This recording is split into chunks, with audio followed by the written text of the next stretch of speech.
IPL ഒന്നാം qualifier മത്സരത്തിൽ Royal Challengers ബംഗളൂരുവിന് 102 റൺസ് വിജയലക്ഷ്യം. 101 റൺസിന് ഓൾ ഔട്ടായ പഞ്ചാബിന്റെ 8 ബാറ്റർമാർ രണ്ടക്കം കണ്ടില്ല.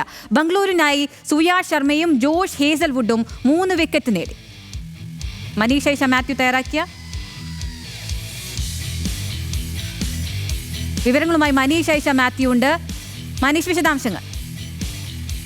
അഖില 18ാമത് സീസണാണ് IPL. അതിൽ ഇതുവരെ കിരീടം നേടാത്ത രണ്ടുപേർ തമ്മിൽ ക്വാളിഫയറിൽ ഏറ്റുമുട്ടുമ്പോൾ എന്താണ് എന്ന് ആകാംക്ഷയോടെയാണ് ആരാധകർ കാത്തിരുന്നത്. പക്ഷേ ബോളിങ്ങിൻ്റെ മികവിലേക്ക് മാറുന്നൊരു മത്സരമാണ് നമുക്ക് കാണാൻ കഴിഞ്ഞത്.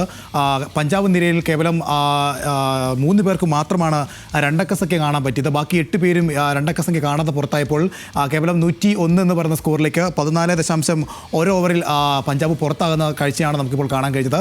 മറുപടി ബാറ്റിംഗ് നിലവിലിപ്പോൾ 3 ഓവറുകൾ പിന്നിടുമ്പോൾ ബംഗളൂരു റോയൽ ചലഞ്ചേഴ്സ് 30-0 എന്ന ശക്തമായ നിലയിലാണുള്ളത്.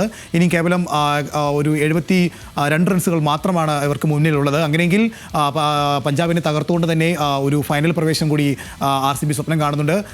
അങ്ങനെയെങ്കിൽ IPL ഒന്നാം ക്വാളിഫയർ മത്സരത്തിൽ റോയൽ ചലഞ്ചേഴ്സ് ബംഗളൂരുവിന് 102 റൺസ് വിജയലക്ഷ്യമുണ്ടായിരിക്കുന്നു. മനീഷ് ഐഷ മാത്യു ആണ് വിവരങ്ങൾ നൽകിയത്.